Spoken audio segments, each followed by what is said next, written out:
जय श्री राधे। हम सभी को भगवान की वाणी पर विश्वास करना चाहिए। हमारे शास्त्रों में जितनी भी कथाएं हैं वो सभी सत्य हैं। उन पर विश्वास करना ही भगवत शरणागति का सबसे बड़ा लक्षण है। परंतु कभी कभी परिस्थितियां ऐसी हो जाती हैं जिसके कारण से हमारा विश्वास डगमगा जाता है और उस विश्वास को दृढ़ करने के लिए ही भगवान ने लीलाएं की हैं। अनन्यास चिंतयन्तो माम ये जना पर्युपासते तेषां नित्याभियुक्तानां योगक्षेमं वहाम्यहम्।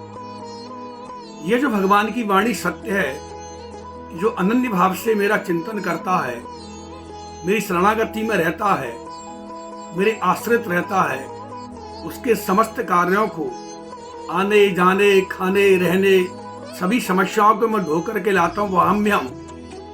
परंतु जगन्नाथपुरी के मंडल मिश्र जी के विश्वास में थोड़ी कमजोरी आ गई।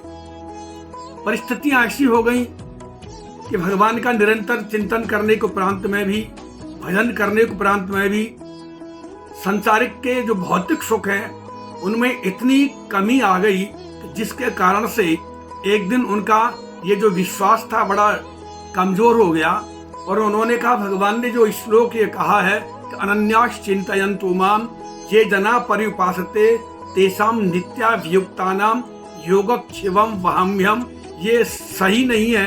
और उन्होंने उस पर प्रश्न चिन्ह लगा करके लाल एक प्रश्न चिन्ह लगा दिया कि ठीक नहीं भगवान ने कहा है। और भगवान ने इस विश्वास को दृढ़ करने के लिए एक इतनी सुंदर लीला की उनके जीवन में। उसी समय जैसे ही सारा दिन उनको हो गया, कोई यजमान नहीं आया, बैठे हुए हैं, कहीं से थोड़ा सा धन मिल जाएगा तो घर की व्यवस्था सुचारू से चलने लगेगी। परंतु भगवान भी जब अनुग्रह कहते हैं, अनुग्रह करते हैं तो सनई सनई उसको इतना शरणागति में ले आते हैं, वो भगवान पर निर्भर होने पर मजबूर हो जाता है। मंडल मिश्र ने जब देखा शाम तक कुछ नहीं मिला है और इतने हताश हो गए, घर जाकर करूंगा क्या, मेरे पास कोई वस्तु नहीं है, घर में ले जाने के लिए कोई साधन मेरे पास है नहीं जिससे घर जाकर के भगवान का भोग भी लगा दूंगा। ऐसी परिस्थिति में और भगवान के विश्वास पर डगमगा रही है, क्या करूं क्या नहीं करूं। भगवान ने इसी विश्वास के लिए तुरंत अपने रूप में एक छोटे से बालक का परिवर्तन किया। छोटे से बालक बने, बहुत सारा सामान एक टोकरे में रखा, टोकरे में रख करके भगवान की कृपा से और भगवान ही अपनी कृपा का आश्रय देने के लिए ऐसा रूप धारण करके उनके दरवाजे पर पहुंचे।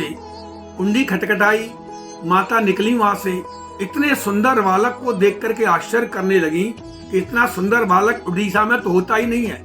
कहा, बेटा कहाँ से आए हो तुम और ये सामान कहाँ से आया है? कहा, माता ये कोई सेठ आए हैं, उन्होंने ये सामान भेजा है। बहुत बड़े यजमान आए हुए गुरुदेव के और वो सामान सब भेजा है, बहुत सारा सामान लेकर के। परंतु उस बालक के मुख से थोड़ा सा रक्त बह रहा था। उसको देख करके बड़ा आश्चर्य हुआ कि ये रक्त कहाँ से निकल आया।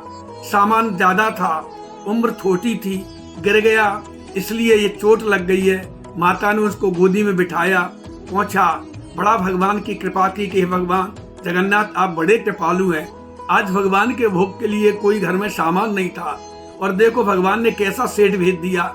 भगवान ही सेठ हैं, भगवान ही देने वाले हैं। सब कुछ हमारे जीवन होता वो भगवान ही करते हैं, परंतु हम विश्वास नहीं करते हैं। हम संसार पर विश्वास करते हैं, भगवान पर विश्वास नहीं करते हैं। भगवान ऐसी लीला कर करके चले गए। मंडल मिश्र जब घर पहुंचे तो घर में तैयारियां हो गई भगवान के भोग की, और वो कुछ हाथ में लेके भी नहीं गए थे जिससे भगवान का भोग लगता। घर में जाकर के देखा, बड़ा आश्चर्य हुआ, ये सामान इतना कहाँ से आया। माता ने बड़ा पहले तो उनको क्रोध किया, इतने छोटे बालक पर आपने इतना सामान ढो करके भेज दिया। उन्होंने कहा, बालक कहाँ से आया, ये सामान कौन लाया? कि कितना सुंदर बालक था, इतना सुंदर बालक था, मुझे तो देख करके ये लग रहा था कि भगवान ही ऐसे हैं, इतना सुंदर कोई हो नहीं सकता है। उसने कहा, ये ऐसे सेठ यजमान आए, इतना सामान दिया है। और उस परिस्थिति को देख करके मंडल मिश्र अपना सर दबा करके बैठ गए कि हे भगवान, आपने मेरे कारण से ऐसा कार्य किया। और बार बार भगवान को नमन करते हुए वो प्रश्न चिन्ह लगाया उसको जाकर के गंगाजल से धोकर के साफ किया, भगवान की शरणागति की, तो हमारा विश्वास ही कमजोर है। भगवान सत्य है, भगवान ही विश्वास है, परंतु हमारा विश्वास डगमगा जाता है। ऐसी भगवान की कथाओं से विश्वास करके हम अपने जीवन में आनंदित हों और भगवान के आश्रित रह करके जीवन व्यतीत करें, तो निरंतर हमारा कल्याण होता रहेगा। अंत में हमारी मुक्ति भी हो जाएगी। जय श्री राधे।